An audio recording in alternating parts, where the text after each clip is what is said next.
ஸ்ரீ மாத்ரே நமகா. சென்னை அடையார் சர்வசக்தி பீடத்திலிருந்து அருள்வாக்கம்மா ரேணுகா தேவி. இப்போ வந்து நம்ம எங்கே இருக்கிறோம் அப்படின்னு பார்த்தீங்கன்னா வந்து நம்மளுடைய ஆதி குழந்தை அங்காள பரமேஸ்வரி இருந்த இடம் பொன்னியம்மன் சன்னிதானத்தில் இருக்கிறோம். இந்த அம்பாள் வந்து நிறைய பேர் பார்த்துருப்பீங்க. இப்போ கொஞ்ச நாளைக்கு முன்னாடி நம்ம பெரிய அம்பாள் சன்னிதானத்தை கொண்டு போய் இந்த அம்மனை வந்து பிரதிஷ்டை பண்ணியிருந்தோம். அம்பாள் வந்து சமயத்தில் திடீர்னு தோணி சொப்பனத்தில் வந்து என்னை வந்து பழைய இடத்துக்கே கொண்டு வரணும் அப்படின்ற மாதிரி உத்தரவு கொடுத்ததுனால இன்னைக்கு காலையில், அதாவது இன்னைக்கு வந்து அயோத்தி கோவில் கும்பாபிஷேகம். இந்த நாள்லேயே காலையில் வந்து 2 கால ஹோமங்கள், நேற்றைய தினம் ஹோமம் பண்ணி இன்றைக்கும் ஹோமங்கள் பண்ணி காலையில் அம்பாள் வந்து பிரதிஷ்டை பண்ணியிருக்கிறோம். அந்த பிரதிஷ்டை பண்ண ரூபத்தை வந்து உங்களுக்கு காட்டணும், அம்பாளுடைய அனைத்துக்கும் எல்லாருக்கும் கிடைக்கணுன்றதுக்கா இந்த பதிவு போட்டிருக்கிறேன்.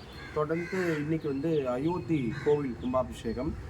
இந்த அயோத்தி கோவில் கும்பாபிஷேகம் வந்து ரொம்ப வருடங்கள் கழித்து பலவிதமான போராட்டங்களை சந்தித்து கொஞ்சம் நின்று சொல்ல முடியாது. இன்றைக்கி வந்து அந்த கோவில் வந்து உயர்ந்து நின்று இன்னைக்கு உலக அளவில், அதாவது இப்போ இந்த தருணம் எப்படி இருக்குன்னு பார்த்தீங்கன்னா, அயோத்தி மாநகர் இந்த ராவணனை வதம் செய்து 14 ஆண்டு காலம் வந்து அவர் வனவாசம் போயிட்டு திரும்பி பட்டாபிஷேகத்துக்காக அந்த வனவாசம் விட்டு வரும்பொழுது அயோத்தி மாநகர் எப்படி கோலாகலமாக இருந்ததோ அப்படி வந்து இன்றைக்கி அயோத்தி மாநகரமே இருக்குது. அயோத்தி பட்டணமே இப்போ இன்றைக்கி அப்படி இருக்குது. ஏன்னா திரும்பவும் அந்த இடத்துல ராமருடைய பிரவேசம், அதாவது ராமருடைய கோவில் புனரமைக்கப்பட்டு கும்பாபிஷேகம் ஆகிக்கொண்டிருக்குது. இந்த தருணம் வந்து ரொம்ப மகிழ்ச்சியான தருணம், ரொம்ப மறக்க முடியாத தருணம்.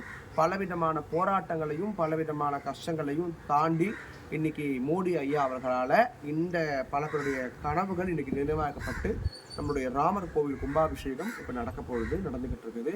இந்த தருணத்திலே நான் வந்து எல்லாம் வல்ல இறைவனை பிரார்த்தனை பண்ணி அனைத்து மக்களுக்கும் எல்லா விதமான நன்மையும் கிடைக்கணும்னு நான் வேண்டிக்கிறேன். ஸ்ரீ மாத்ரே நமகா. சர்வம் சிவசக்தி மன்னம்.